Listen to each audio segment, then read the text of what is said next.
Guys, what's going on? I hope you guys are well. I hope you guys are staying safe. As always, guys, smash the like button on the video.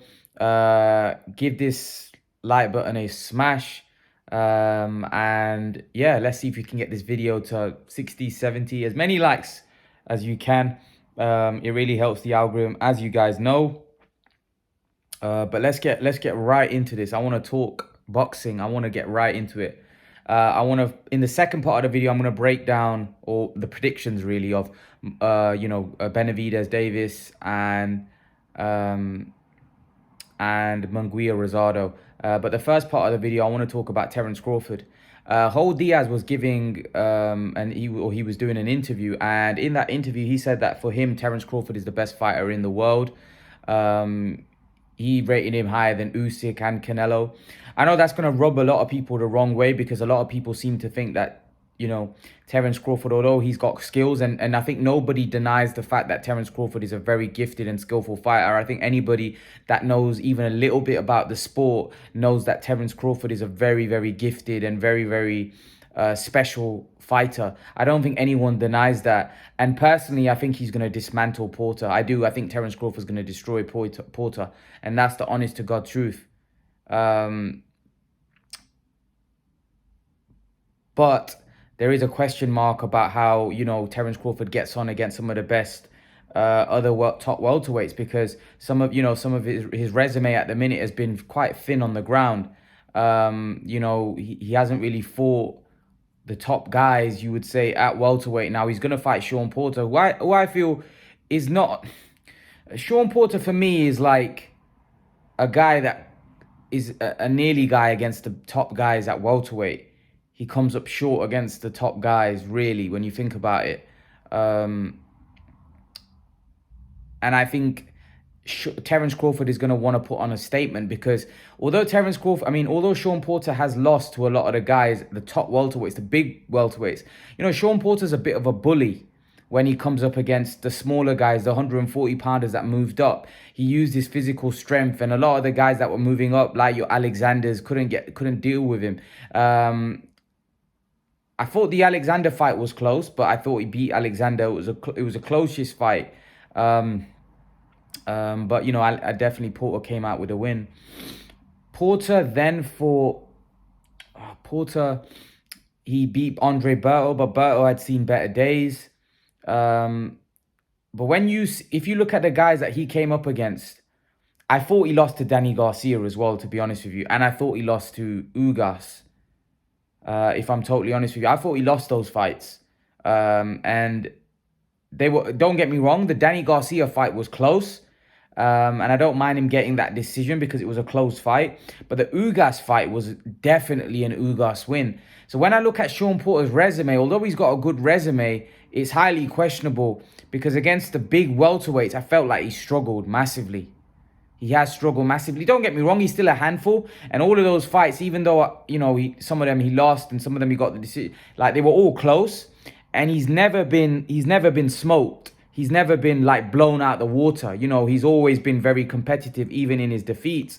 And he's always given those guys a run for their money. He's always made them, struggle, even though they may have got the decision. Like, for example, Errol Spence was getting rocked in that fight. Errol Spence had a lot of trouble against Shawn Porter. Kell Brook, he had a lot of trouble. He had a lot of trouble. Sky Sports, Jim Watt even had Shawn Porter winning that fight. So he's been in a lot of close fights.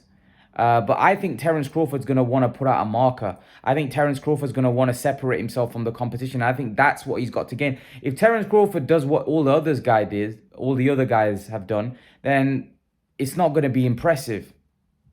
But if Terence Crawford separates himself from the competition and destroys Porter and knocks him out, then he's kind of separated himself from the competition. And that's what I think will motivate someone like Terence Crawford, and that's why someone like Terence Crawford, that's what someone like Terence Crawford want to do. He'd want to beat Porter bad. But is he the best fighter in the world? Now, Terence Crawford is very special. He's a great fighter. There's no doubt about it. He's a special, he can fight out of the orthodox stance. He can fight out of the southpaw stance. He's very versatile. He can do everything, Crawford. He's fast. He's got great feet. He's got great hand speed. You know, there isn't a lot wrong with Crawford. There is question marks over his chin, which will obviously, as he now fights your Porters or your Spencers, we'll find out. I think not so much with Porter, because Porter's not really a big puncher. But here's my take on it. I think Terence Crawford could be the best fighter in the world. I don't believe he is, because I believe he needs to step up a little bit in competition. If he beats a Spence, he beats Porter, cleans out the welterweight division, becomes undisputed welterweight champion, then I think he has a very, very strong claim, because he would have then been an undisputed champion at 2 weight classes. But then at the same time, there's guys like Usyk, who is an undisputed cruiserweight champion. And if he goes on to beat Fury, he has a claim for being the best fighter in the world.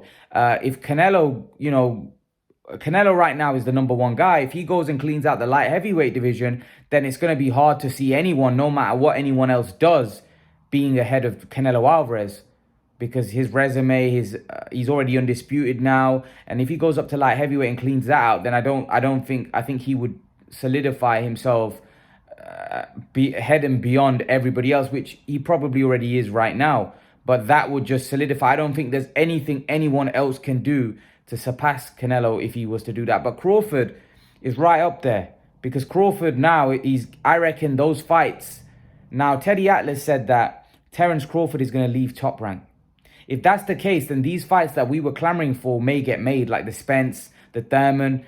He will be able to solidify himself, and then all of them people won't be able to use this excuse about resume, because then, if he beats Porter, I don't think anybody could then use the thing about resume, because everybody knows Porter's a legit guy, and he's still got a lot left. If he was to beat someone like Spence, then I think he solidifies himself as one of the greats of this era. And vice versa, if Spence beats Crawford, he may solidify himself as one of the best of this era.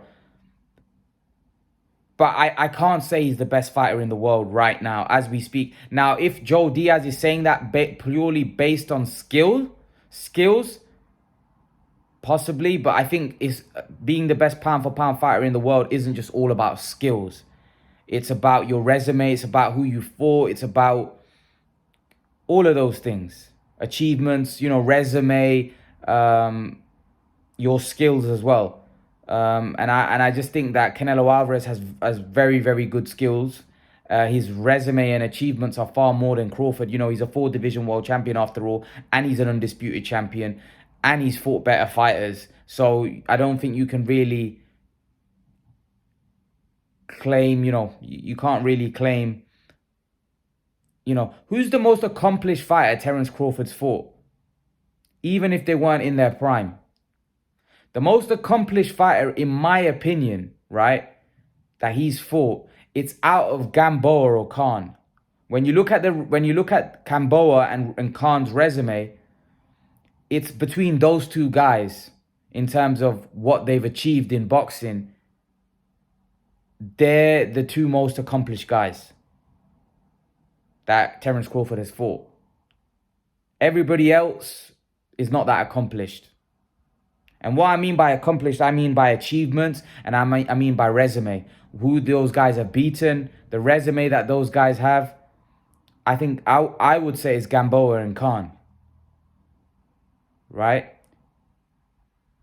So, and Amir Khan was past his prime when he fought Terence Crawford.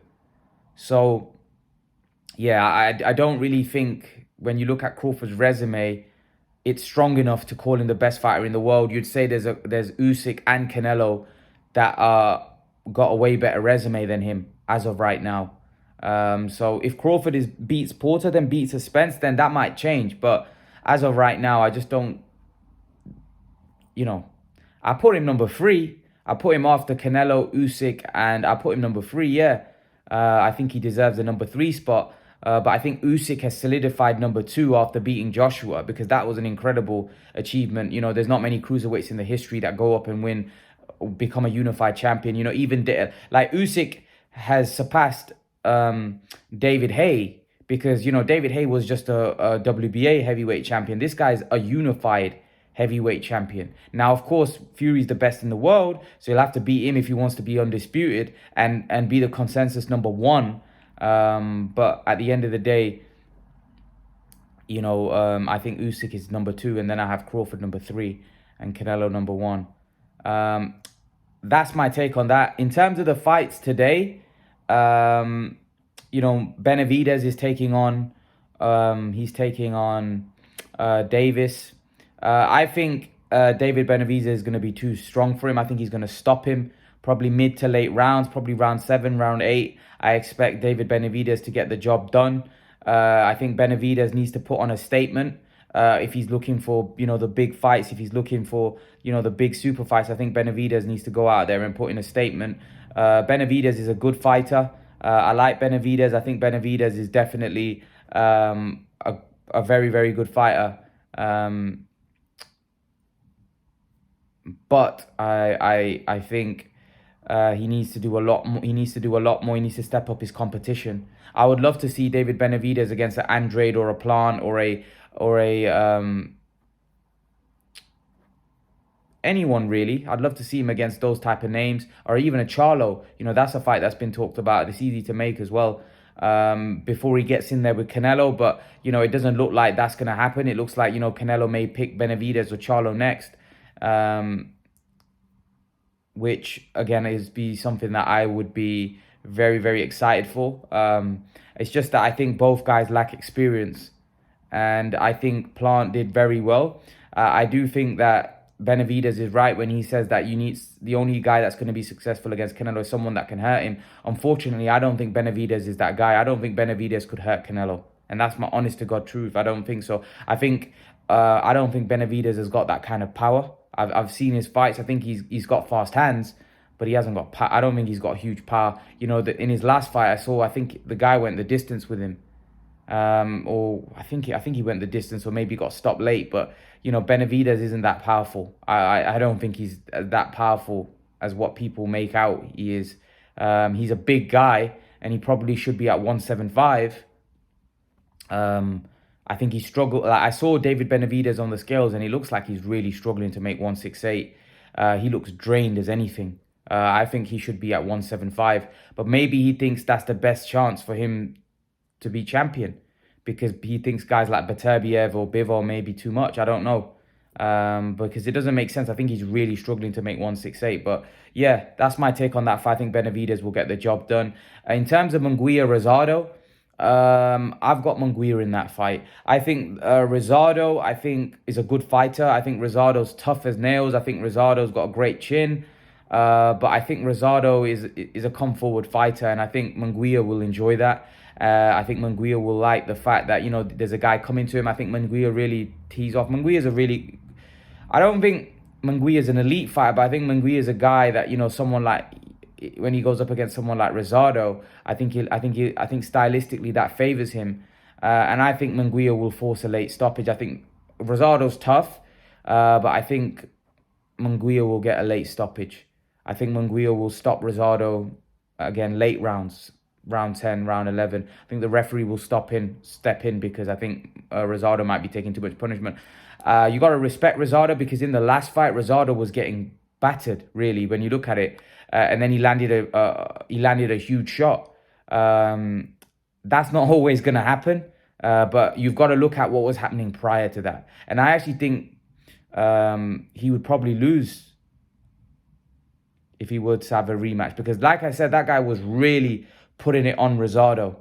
He was really I thought he was a round away from being stopped. I thought he was not long before Rosado was going to get stopped in that fight. Then all of a sudden, boom, he landed a huge right hand. And you got to give Rosado credit, but I do think Rosado's had a lot of tough fights. He's been in a lot of wars, and I think Munguia is very fresh, and I think Munguia will stop him late. That's just my opinion. But I'd love to know your opinion, guys. What do you guys think? Leave your thoughts in the comment section below. And guys, I'll see you guys in the next video. Peace.